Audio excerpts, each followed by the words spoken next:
me it's pointing toward. I'm not worried, I'll follow a board. You pop my head open like a gun. Pop his head open like a gun.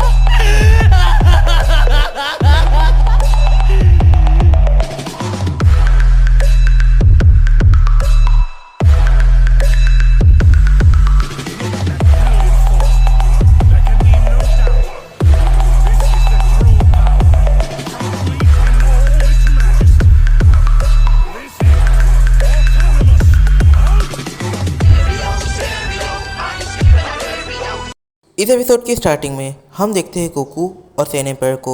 इस mode पर Goku और San empire इन्हें stretcher पर लेटे लेटे पूरे 3 दिन बीत जाते हैं और फाइनली ये लोग काफ़ी हद तक ठीक हो चुके हैं। अब बस काम बचा है तो वो इनकी पट्टियाँ खोलने का है। तभी डॉक्टर वहाँ पर आते हैं। डॉक्टर गोकू और सैन एम्पायर इन दोनों की ही पट्टियों को खोल देते हैं। डॉक्टर कहते हैं तुम लोगों की रिकवरी काफ़ी अच्छे से हुई है। इस मोड पर वहाँ पर फीमेल सैन भी आती है। फीमेल सैन गोकू और सैन एम्पायर से कहती है तो तुम्हारी बैटल कैसे स्टार्ट होगी, क्योंकि इस मोड पर तुमने सिर्फ एक राउंड जीता है और अभी भी किसी का 2 राउंड जीतना बाकी है, तो तुम्हारी बैटल कब स्टार्ट होगी और तुम्हें रेस्ट के लिए कितना टाइम चाहिए। सैन एम्पायर और गोकू कहते हैं नहीं, अभी हमें रेस्ट नहीं करना है, हम अभी ठीक हो चुके हैं, अभी हम बैटल करेंगे। इस मोड पर डॉक्टर उन दोनों की ही बातें सुन लेता है।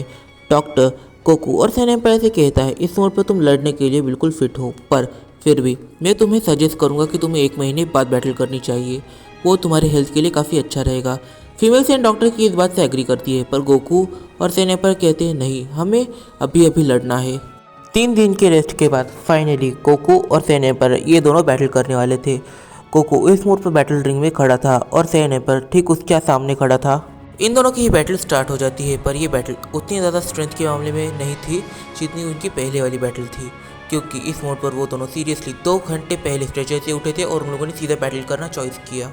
इस बैटल में कई मोमेंट पर हमें ऐसा लगता है कि सैन एम्पायर गोकू से ज़्यादा पावरफुल है, पर भी फिर गोकू हमें गलत भी प्रूव करने में कमी नहीं रखता।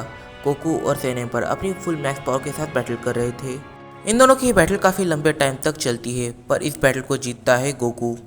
गोकू जैसे ही इस राउंड को जीत जाता है वैसे ही टाइमर लगता है 2 घंटे का। 2 घंटा भी ये लोग रेस्ट कर सकते हैं।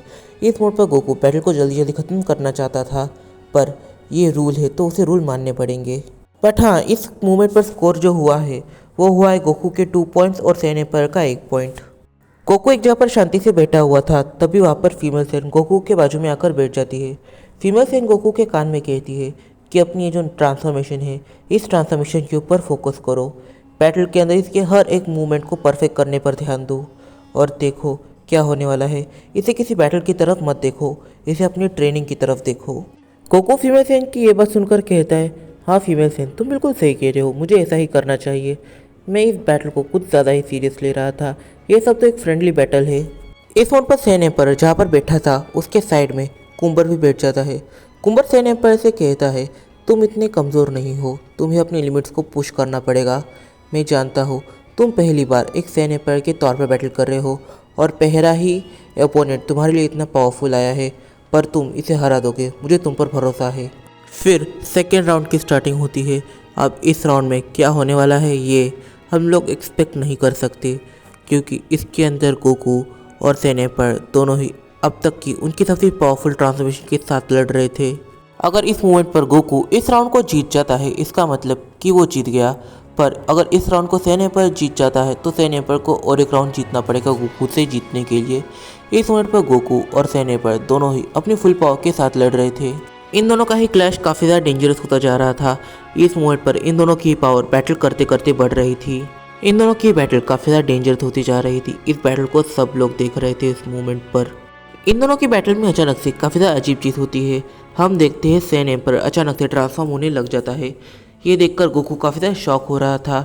बारडॉग फीमेल सैन वो भी काफ़ी ज़्यादा शॉक थे। कुंबर भी उसकी नई ट्रांसफॉर्मेशन देखने के लिए उतावला हो रहा था। देखा जाए तो सैन एम्पायर के फिजिक के साथ चेंज हुआ है इस ट्रांसफॉर्मेशन में। इस ट्रांसफॉर्मेशन में उसका जो कद है वो काफ़ी ज़्यादा बड़ा हो चुका है, उसके मसल्स फूल गए हैं और ये ऐसा लग रहा है जैसे कि फ्रीज़ा जब अपनी एक ट्रांसफॉर्मेशन का एनहेंस मोड ओपन करता है, ये ट्रांसफॉर्मेशन बिल्कुल वैसे ही लग रही है उसकी पावरफुल ट्रांसफॉर्मेशन की।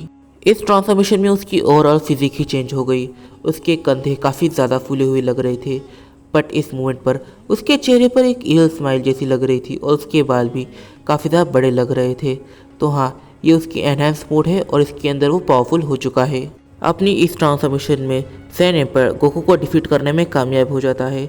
इस मोड पर सैन एम्पर गोकू को इतनी आसानी से डिफीट कर देता है जैसा हमने एक्सपेक्ट नहीं किया था।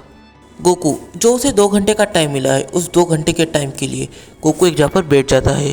तभी फीमेल सैन उसके पास भागते भागते आती है। इस मोड पर गोकू को काफ़ी बुरा लग रहा था कि वो बैटल को हार चुका है। फीमेल सैन कहती है कि तुम पूरे बैटल को नहीं हारे हो, तुम बस एक राउंड को हारे हो, एक चांस है तुम्हारा जीतने का। गोकू कहता है पर मैं कैसे जीत पाऊंगा, उसके पास एक कैसी ट्रांसफॉर्मेशन है। फीमेल सैन कहती है कि तुम्हें तुम्हारी पूरी पावर को, पूरी की को अपने माइंड के अंदर स्टोर करने की कोशिश करनी है। इस मोड पर 3rd राउंड स्टार्ट होता है। हम देखते हैं गोकू इस मोमेंट पर कैसे भी करके जीतना चाहता है। अगर वो इस मैच को हार गया तो उसकी सारी मेहनत हार जाएगी। इसकी वजह से गोकू काफ़ी ज़्यादा पावरफुल पावर अप करता है। अपनी मैक्सिमम पावर्स पे जाने के बावजूद वो खुद को पुश करने की कोशिश करता है। इतना पावर अप करने के बावजूद गोकू सिर्फ अपनी सुपर सैयन 5 ट्रांसफॉर्मेशन में ही जा पाया है, क्योंकि ये ट्रांसफॉर्मेशन उसकी लास्ट ट्रांसफॉर्मेशन है। फिर इस मोड पर एक ऐसी चीज़ होती है जिसे हमने एक्सपेक्ट नहीं किया था। हम देखते हैं कि सैन एम्पर इस मोड पर गोकू को पंचेस मारे जा रहा है, पर गोकू एक भी पंच को डॉच नहीं कर रहा। गोकू ये सब जानबूझकर कर रहा है। फिर एकदम से गोकू के आसपास काफ़ी सारी हवाएं आने लग जाती है। इस मोड पर हम ये नहीं समझ पा रहे थे कि ये क्या हो रहा है, और इस हवा से इस मोड पर सैन एम्पर भी नहीं बच पा रहा। उसे भी अपने अटैक्स को रोकना पड़ जाता है इस हवाओं से बचने के लिए। धीरे धीरे वो फोर्स बढ़ता जा रहा था। इस मोमेंट पर कोई भी अंदाजा नहीं लगा पा रहा था कि आखिर गोकू के साथ क्या हो रहा है। फिर जब धीरे धीरे सारा फॉग हटता है और वहाँ की विंड ज़रा कम होती है, हम देखते हैं गोकू के सुपर सैयन 5 ट्रांसफॉर्मेशन को, जो इस मोड पर एनहांस मोड में चल रही थी। तो फिर हमें ये पता चलता है कि जो एनहांस मोड है, इसके अंदर जो फिजिक होती है उस फिजिक में काफ़ी बड़ा चेंज आ जाता है और स्ट्रेंथ में भी काफ़ी बड़ा चेंज आ जाता है। इस मोड पर असली तौर पर इन दोनों की बैटल स्टार्ट हुई है। इस मोड पर सैन एम्पर भी काफ़ी ज़्यादा तकलीफ में था। वो गोकू को इतना इजीली डिफीट नहीं कर सकता था, वो समझ गया। इस मोड पर वो भी अपने एनहांस मोड की 100% पावर्स को यूज़ करने लग जाता है। पर हाँ, इन दोनों की ये ट्रांसफॉर्मेशन पूरी तरह से मास्टर्ड नहीं है, तो हो सकता है इन दोनों को काफ़ी सारी प्रॉब्लम फेस करनी पड़ जाए। पर इस मोड पर इन दोनों में से कोई भी डोमिनेट नहीं कर पा रहा है। इस मोड पर इन दोनों में से कोई भी डोमिनेट नहीं कर पा रहा था, पर गोकू इस मोड पर मैच को जल्दी खत्म करना चाहता था। इसकी वजह से वो एक काफ़ी पावरफुल सा कामेहामेहा सैन एम्पर को मारता है। इस मोड पर सैन एम्पर कामेहामेहा को डॉच नहीं कर पाया और सैन एम्पर गोकू से ये मैच हार जाता है। जैसे ही गोकू सैन एम्पर को हराता है, वैसे उसके साथ कुछ अजीब होता है और हम सभी जानते हैं कि उसकी बॉडी इस पावर को सहन नहीं कर पाई।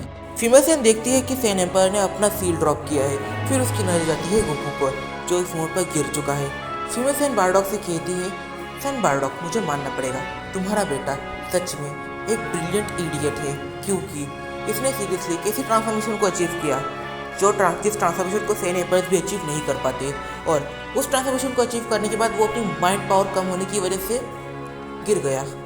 बारडॉग फीमेल सैन से पूछता है, माइंड कमज़ोर होने की वजह से गिर गया, इसका मुझे मतलब समझ में नहीं आया। फिर फीमेल सैन उसे एक्सप्लेन करती है कि ये जो ट्रांसफॉर्मेशन है, इस ट्रांसफॉर्मेशन को मेंटेन करने के लिए तुम्हारा माइंड काफ़ी ज़्यादा पावरफुल चाहिए और साथ ही में तुम्हारी बॉडी भी काफ़ी ज़्यादा पावरफुल चाहिए, तभी ये प्रॉपरली वर्क करेगी। तुमने देखा सैन एम्पर बस अपनी पावर और स्ट्रेंथ की वजह से गिर गया, वरना वो गोकू को हरा सकता था। और इस मोड पर जो गोकू के साथ हुआ है वो सैन एम्पर के साथ नहीं होता। फिर बारडॉग और फीमेल सैन दोनों ही चलते चलते गोकू के पास जाते हैं और गोकू को उठाते हैं। इस मोड पर फीमेल सैन कहती है, तो गोकू ने फाइनली सैन एम्पर को हरा दिया। बारडॉग कहता है कि गोकू ने सैन एम्पर को नहीं हराया है, गोकू काफ़ी टाइम पहले ही हार चुका था। जो थोड़ी देर पहले बैटल कर रहा था वो कैकेरॉट था। फिर बारडॉग गोकू को उठा लेता है। बारडॉग फीमेल सैन से कहता है, क्या तुम जानती हो, कभी कभी मुझे ऐसा लगता है कि मेरे बेटे के अंदर पूरी 2 पर्सनैलिटीज़ है। पहली पर्सनैलिटी गोकू, जो मुझे बिल्कुल भी पसंद नहीं है। इस पर्सनैलिटी के अंदर कैकेरॉट सीरियसली किसी छोटे बच्चे की तरह बिहेव करता है। वो स्ट्रांग हो चुका है, वो गॉड ऑफ डिस्ट्रक्शंस को तक डिफीट कर सकता है, वो ओमनी किंग को तक डिफीट कर सकता है, पर फिर भी वो बच्चों की तरह बिहेव करता है। वो मुझे बिल्कुल भी पसंद नहीं है। और मुझे उसकी सेकंड पर्सनैलिटी पसंद है, वो कैकेरॉट वाली। उसके अंदर सीरियसली कैकेरॉट का नेचर किसी प्राउड सैन वॉरियर की तरह हो जाता है, एकदम सीरियस, एकदम एग्रेसिव।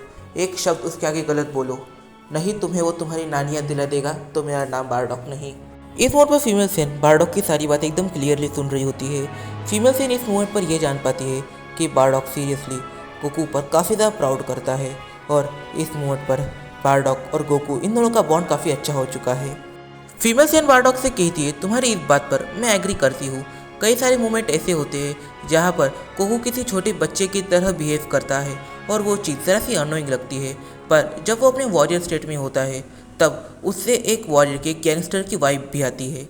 तो आखिर इस मोड़ पर कोकू और उसके टीम के पास 11 सील आ गया है।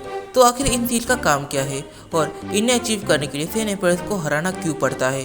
पर गोकू हरा रहा है, पर अगर गोकू की जगह कोई और होता तो उसे इन सेन एम्परर्स को मारना पड़ता, तब उसे ये सील मिलते। तो इन सील के पीछे की बैक स्टोरी क्या हो सकती है, इस वीडियो में काफ़ी फैसला निकल के आते। तो इन फैसलों की जगह हम जानेंगे अपने आने वाले कुछ वीडियोस में। तब तक के लिए बाय बाय। वीडियो पसंद आए तो वीडियो कर डाले को चैनल को सब्सक्राइब और वीडियो को अपने फ्रेंड के साथ शेयर जरूर से कर लेना। तो मिलते हैं अपनी अगली वीडियो में, तब तक के लिए बाय बाय। और एक अच्छा सा कमेंट करना मत भूलना, क्योंकि तुम्हारे कमेंट से मुझे मोटिवेशन मिलती है। तो मिलते हैं अपनी अगली वीडियो में।